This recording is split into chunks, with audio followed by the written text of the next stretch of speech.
పెడతాం. దాని తర్వాత చాలా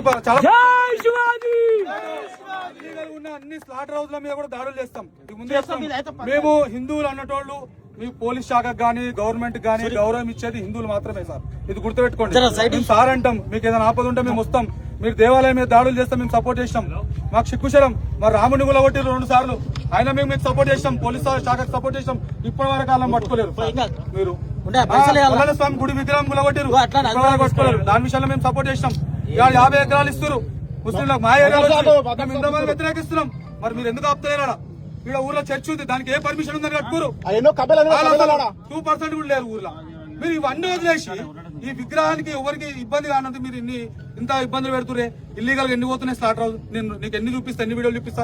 ఇదే పోలీస్ శాఖ వారికి 100 నెంబర్ డయల్ చేసినాం. అదేంటి మన వాట్సాప్ గ్రూప్ పెట్టి ఆ గ్రూప్ పంపించినాం.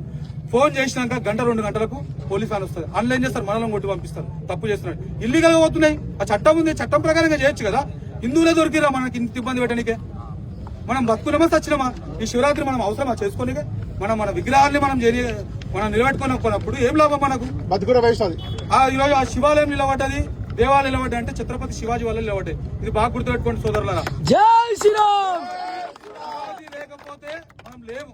మన విగ్రహం ఎవ్వరికి అభ్యంతరం లేదు. కాబట్టి విగ్రహం ఉంటది, దిమ్ము ఉంటది. పర్మిషన్ మేము పెట్టుకుంటాము. పర్మిషన్ వచ్చిన రోజు పెద్ద విగ్రహం పెట్టుకుంటాం.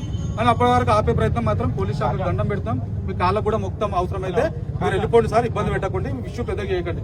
ఇష్యూ పెద్ద అయితే మా చేతులు ఉండదు, మా ప్రాణాలు కూడా పోవచ్చు. మా ధర్మం కోసము మా తాతలు ముత్తాతలు అందరూ కూడా ప్రాణాలు అర్పించారు. ఈ రోజు నేను ఈ 2 విషయాలైనా మాట్లాడుతున్నట్టే వాళ్ళ పుణ్యం. ఈ రోజు ఆయన గురించి మా ప్రాణం కూడా ఇస్తాం.